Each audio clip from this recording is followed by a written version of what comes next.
Alright, we got one last one left, and this one is from Lines in Motion.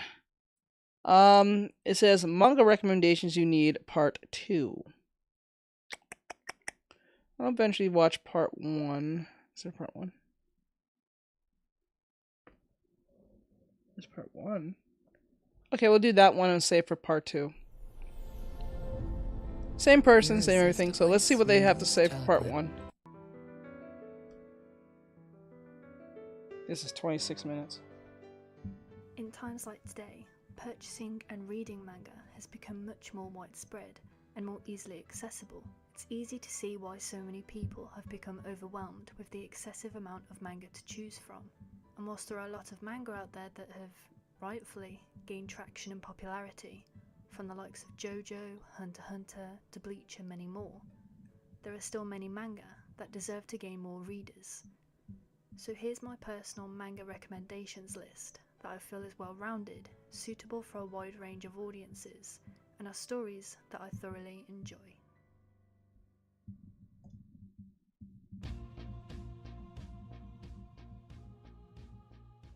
I find it only fitting to start this list with my all-time favourite manga at the moment.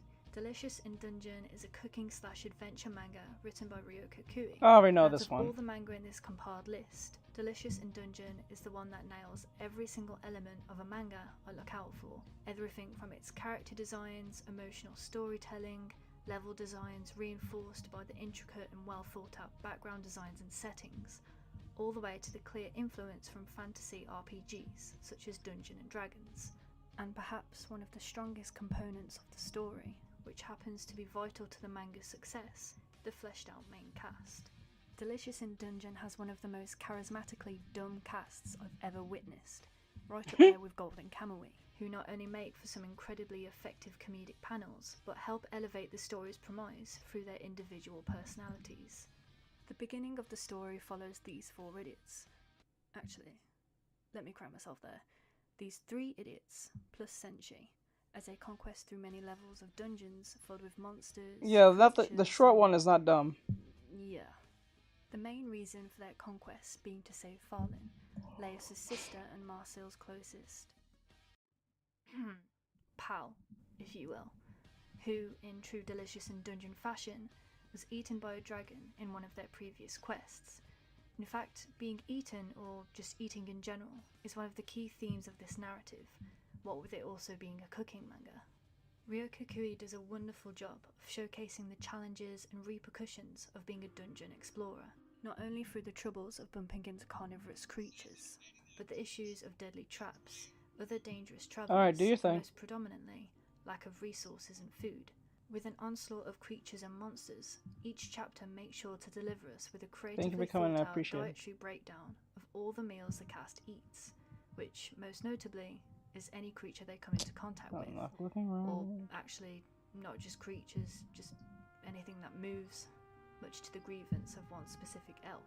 In every chapter, the inclusion of monster cuisine meal plans makes for a fun and unique concept that juxtaposes the severity of the cast's situations, where, if they're not being chased by a rabid animal, their own stupidity and goofiness is putting their own lives at risk. Delicious in Dungeon for me works in the same ways Full Metal Alchemist does. It's recommendable to anyone and anybody due to its accessibility, with fantastic world building, amazing art, a diverse cast of characters, and lack of fan service with great female characters to boot. I'm not really surprised that the people who have read this manga absolutely love it, because you'd have to really nitpick to be harshly critical of the story that Ryoko Kui has created.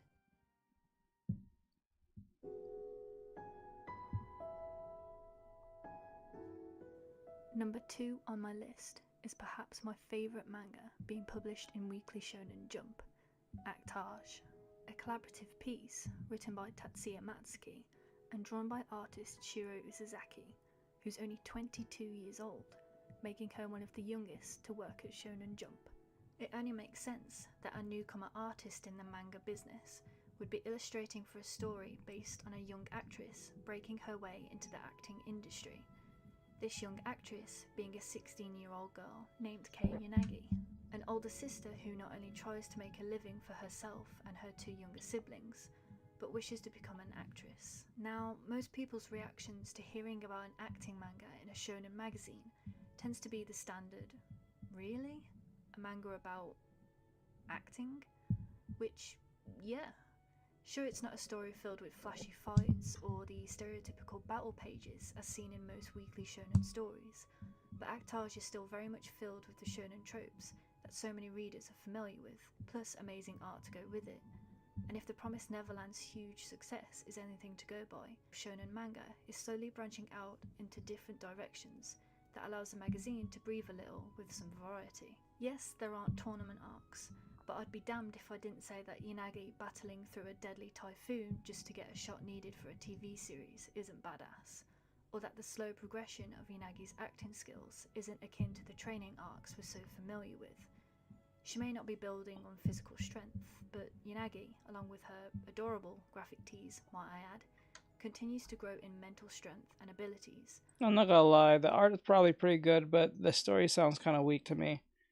Something about acting doesn't sound all that pleasing to me, but maybe I'm just biased. Allowing her to take on challenges that the acting industry enforces upon her, such as the aftermaths and repercussions of method acting, or even the loss of a loved one. But perhaps my favourite element of the story is the multi-layered rivalry between our main character Yanagi and her foil, Chiyoko Momoshiro. Now, most shonen jump stories have a rivalry, as we've seen from the likes of Bakugo and Deku, Naruto and Sasuke, Asta and Yuno. However, for me, Chiyoko and Yanagi's rivalry has become my favourite in Jump, just slipping in front of Haikyuu's Hinata and Kageyama's dynamic, which I also love.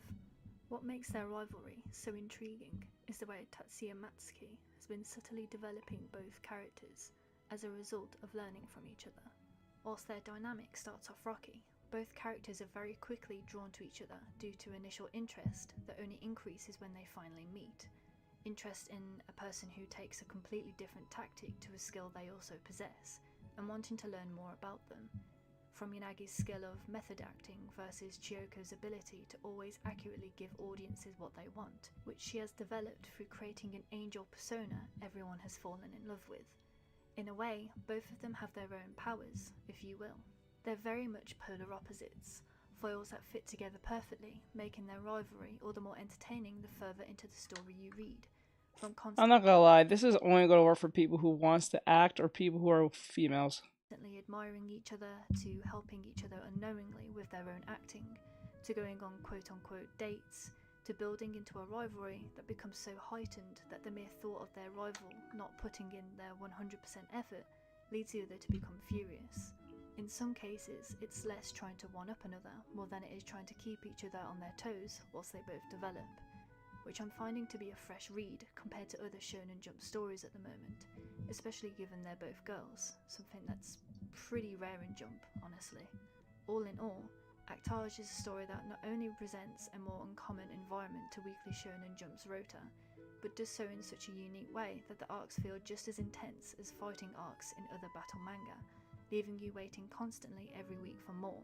Plus, did I also mention just how stunning the illustrations are in this manga? Or even for the promotional content? I can't wait to see just how far Usasaki's drawing capabilities develop along with this story.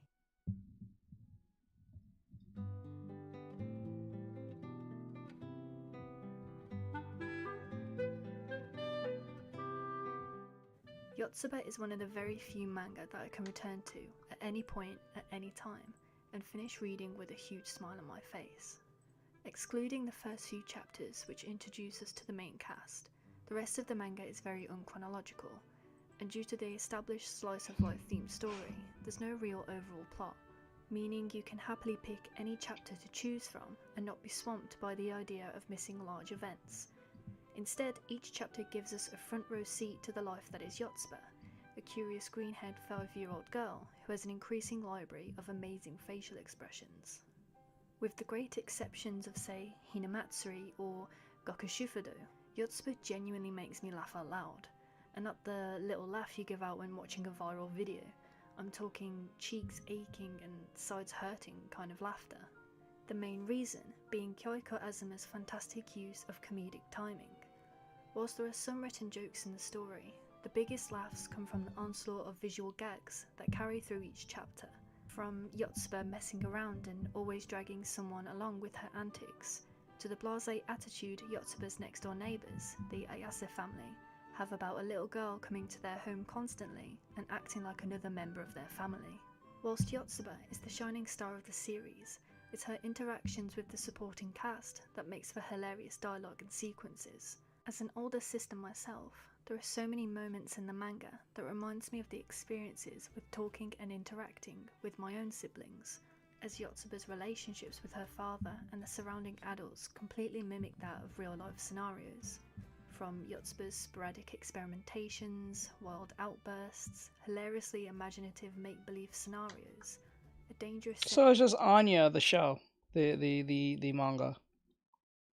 That's what it sounds like to me, is just Anya, the manga.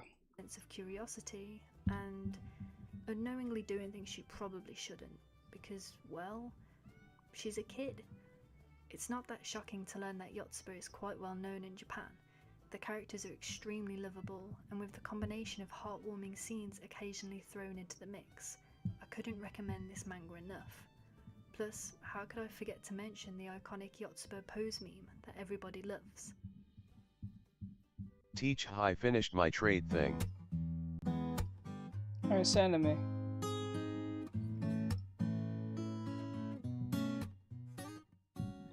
Our Wonderful Days isn't too dissimilar to Yotsuba, in that the main genre is slice of life, EY and has a Captain. narrative focused on showcasing the daily Aye, lives Captain. of the main characters. However, whilst How are you doing, Yotsuba hon? focuses more on comedy, Our Wonderful Days is a slice of life with shoujo in the mix, and presents itself as a comforting iyashike, if anything else. The concept itself isn't the most groundbreaking, however Hamaroke does a, dare I say, wonderful job at executing the slice of life genre at its best. Following 4 schoolgirls, Koharu, Mafuyu, Nanea and Minori, we see the soothingly mundane lives of the cast as they pursue Just got daily home, went tasks on a within nice an walking out episodic to eat fashion, with Gone and 9. also develop relationships as the story Hmm. goes. How And are that's the you? one thing I would separate this story from other cute girls doing cute things stories, I'm in doing that well, the shoujo I just tag isn't there just as a slight doing this tease, video, as a certain dynamic and just within the group of 4 doodling. does actually develop into Trying to something work on a character for genuinely the canon trade. and further than a friendship, though I don't want to give too many spoilers away. Our Wonderful Days is also beautifully crafted. To set the scene and feel of the countryside Hold on. we see the girl settled in, Hamaroke takes the opportunity to dedicate certain panels and pages just to the Shit. environment alone, while placing the cast in quaint settings that are crafted with the intent of calming the reader. And of course, one of Other the than main that, yeah, I'm doing attributes well. to my liking of this manga is the characters. The bubbly styling of the character designs in combination I'm with the excited cute to and see charming what you got for me. personalities of each girl makes for an Yeah, overwhelming feeling of fluff and character warmth. design. Much like other similar stories, such as Yuru Camp, K-On! And Non Biore, Our Wonderful Days uses the power of friendship to its full potential, That's allowing good. for heartwarming, Chill funny, stream. and cute scenes between the girls Yeah, I'm trying that to leaves stay you out of with a trouble. smile on your face after each chapter. Can't get in For me trouble now. personally, the continuous use of adorable facial expressions was one of the So I'm charming doing points these. of the manga. They're just so expressive and So I'm doing these recommendation videos, so people can watch. You have something to listen to while I work, or also I'll listen to something and want to give my interest and opinion on it without being too crazy about it. infectious from page to page. As the story is finished with only 18 chapters long, it works nice as a short story to add to anyone's reading list. If you're looking for something to calm you down, get settled with in the comfort of your own home, or just something different to the more intense manga you may be reading, Our Wonderful Days is a perfect choice.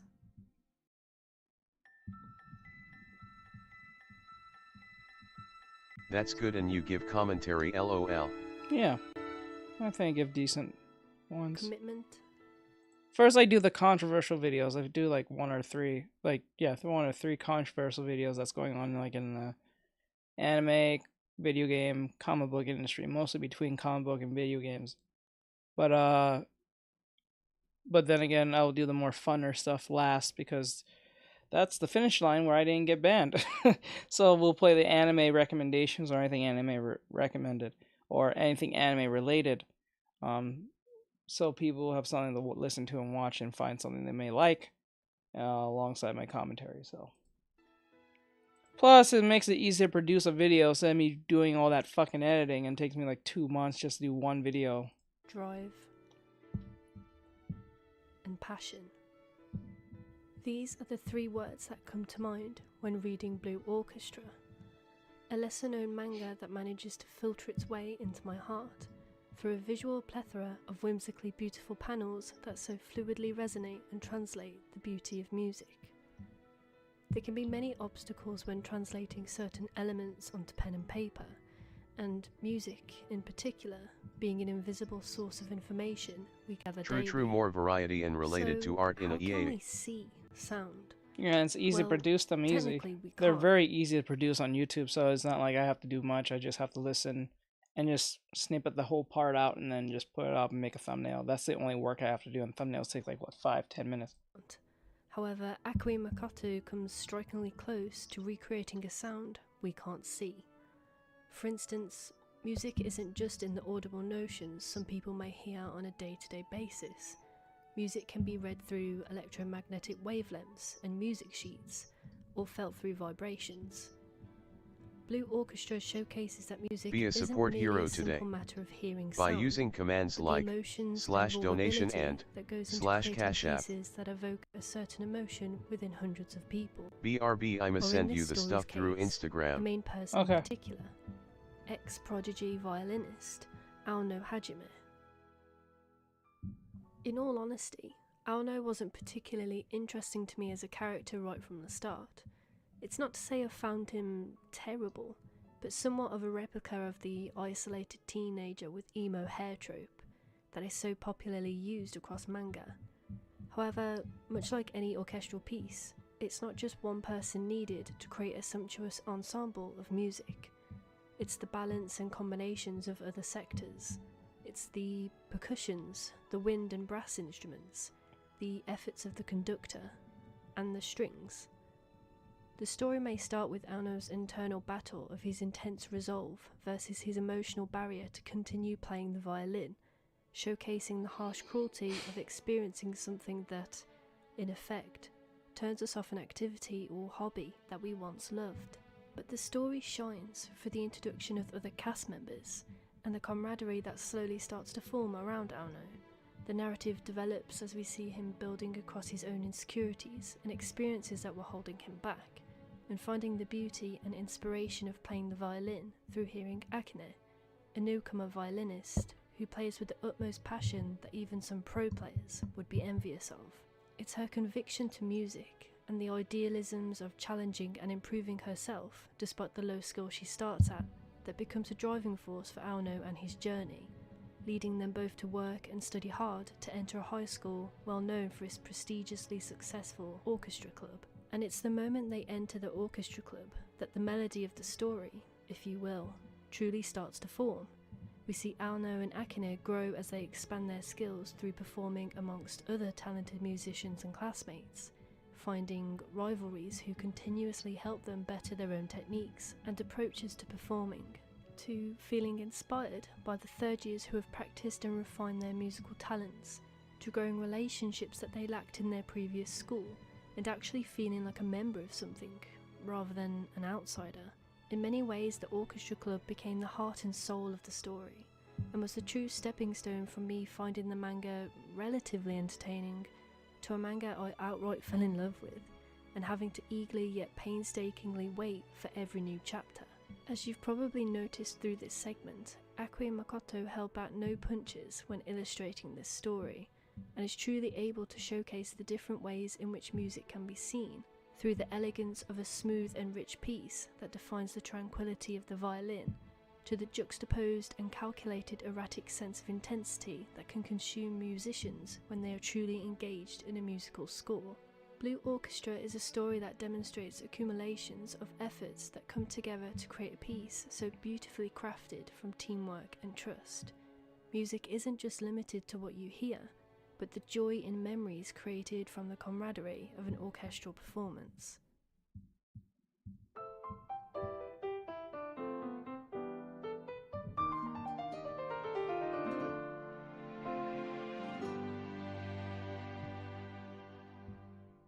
I knew I was going to fall in love with Skip to Loafer just from the introduction of Mitsumi alone.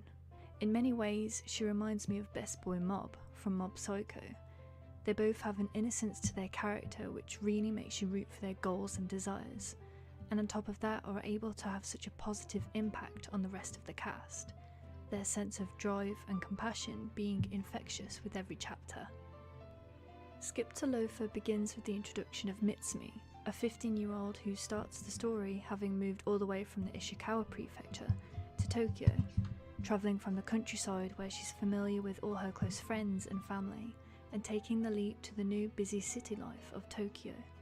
Whilst the first chapter does begin with the "I'm late for school" cliche, it does establish two things that spiked my interest.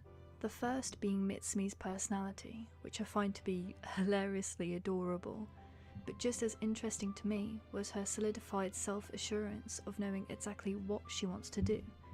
Mitsumi's overall goal throughout this manga is actually one of the most mature I've read from any main character, especially in this genre. Through her own decision, she takes the risk of moving so many miles away from home because her end goal is to graduate and become a significant enough figure to help and aid her hometown, which is suffering from depopulation, a legitimate problem in many parts of Japan, where many rural towns have been disappearing as a consequence. The other establishment which solidified my interest in the manga was the introduction of the second main character and the foil to Mitsumi, Sosuke Shima. Similarly to Kimi ni Todoke, which is also one of the few romance manga I enjoy, the male interest is genuinely just a good and kind person. He never once belittles Mitsumi and always genuinely listens to what she has to say. He never tells her what she should do, but instead sits back and finds entertainment out of the quirky personality that Mitsumi emits. Of course, he does follow certain male character traits in romance stories, like being popular and good looking, but he never really takes those things to heart, and you can tell he much prefers valuing friendships and bonds over anything else. So any male that tries to be like this in America is called a simp. Or not a simp, they're called what was it, beta male? And is finally happy to be able to confide in someone.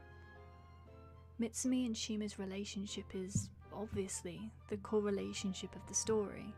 Their dynamic is one of the sweetest that I've read in recent memory, and with no unnecessary or frustrating drama, but plenty of heartwarming scenes. And of course the painful fulfillment of watching an adorable main character realizing LOL. she may have a crush on the guy. So extra points for slow burn. I'd also like to point out that I love the way Takamatsu Misaki draws Mitsumi and Shima's interactions, specifically the character's emotions and facial features, the way she can transform genuinely hilarious and goofy faces to panels where you can rightfully see and feel the raw emotions the characters are going through, without any words or special effects needed. Moving outside of the main characters and the art, Skip to Loafer also has an extremely charming cast overall. I mentioned earlier that Shima is very smitten with Mitsumi's personality, but I could argue that that also extends to the rest of the characters she interacts with. Personally, one of my favourite characters is Nao, Mitsumi's auntie. With Mitsumi having moved away from home, it only makes sense that her auntie would offer to look after her when she lives in Tokyo. It's such a nice change to have a lovely guardian who looks out for and cares for the main character continuously, and having interactions with each other that actually feel more genuine, like putting on face masks together or going clothes shopping. Of course, another thing that makes me extremely happy is that Nao is a trans woman, and god, if that isn't such a nice example of how easy it is to include trans people in stories such as this. I don't know why women get so excited for such things. Without the use of dead naming, misgendering, or fetishism. I'm looking at you, lovely Complex. Her gender identity doesn't take up her whole character, and she feels just I'm as back. real and well written as the rest of the cast. Whilst on that topic, other members of the main cast include Mika, Makoto, and Yuzuki, which already makes for quite a change. I as sent I'm it, not let really me used know to what so you many think. main female Okay. characters in a romance manga Thank you for the without follow. there being male love interest counterparts, Mado, of which Mado, there aren't any. Mado. Instead, we see Mado? four girls Mado, from Mado. very different backgrounds with completely different personalities, coming together and forming friendships, just girls hanging out without there being any malice or jealousy. I will be fair and say that at the beginning of the manga, there were red flags to suggest a potential jealousy story with Mika and her views on Shima and Mitsumi, but thankfully instead that was something that became a development point within her character. Rather, we see Mika slowly become even more conscious of her decisions and self-reflective on how she'd been treating Mitsumi in order to get on Shima's good side. It takes a nudge from Shima himself, and even now, for her to judge her own actions and instead take a step back and slightly lower her walls to Mitsumi. Though, I'd argue, it'd be hard not to be won over by this face anyways. Which leaves us with just two characters, Makoto and Yuzuki.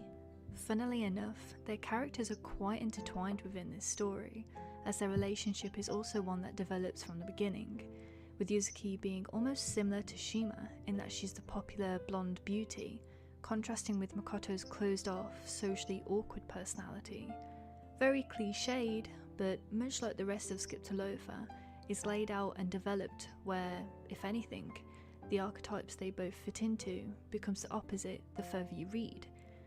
As we see, Makoto's nerdy-like characteristics are often debunked during panels where she easily gets agitated. That's a at commission. anything, You have to go or to shows your a blasé thing to do attitude that. to score tasks. You have to go to the link tree. In contrast with Yuzuki, a in the character that bio would if you fit the want one. snooty posh girl archetype if it had been a different manga, but is instead fleshed out and shown to be one of the most self-conscious of the group, along with Mika, explaining how her appearance often gives out interpretations of her personality that are built on stereotypes. And through these contrasts, from what starts as an awkward first few interactions where Makoto was intimidated by Yuzuki and her popular status, actually becomes one of the closest friendships in the story, where they're constantly at each other's sides. What ties them all together, however, is one person in particular, Mitsumi. It's her determination in volleyball and consciousness of seeking out the good in people that changes Mika's views on Mitsumi. It's also Mitsumi's more physical approach of kindness and welcoming nature that allows Makoto to open up to more people than she ever had before. And it's Mitsumi's earnestly open personality. I'll tell you something right now. These are not Western women. I tell you that. I tell you right now. I tell you, this is not Western women in a nutshell, not in the slightest. Ooh, the dynamic on how she's explaining this.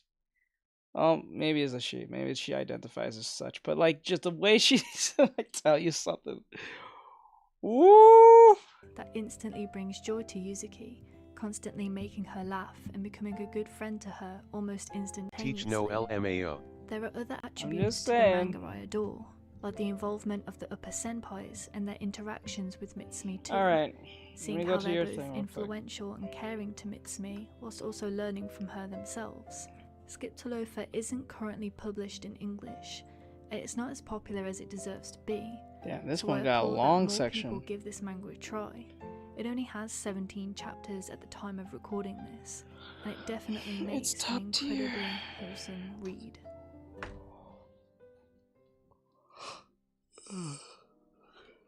Thanks for watching, and if you somehow managed to sit through all of my talking, then big kudos to you. And if this video has actually convinced you to read any of these manga, let me know in the comments. I'm always up for a good manga discussion. Okay. So that was Lines in Motion. I think I've watched their videos before. I think I watched their videos before in the past. I just now recognized it at the voice by that point. But yeah, so I hope you guys enjoyed. Like, subscribe, share, follow, and comment. This was amazing. Also, give Lines in Motion a follow or like if you like this video or so. Go to them. I'll put their link in the description if you want to go follow them or like their video. If they did a great job, I think they did a great job explaining how they felt about each manga in their own precise way. So with that said, have a great night, and I'll see you guys in the next one. Bye-bye.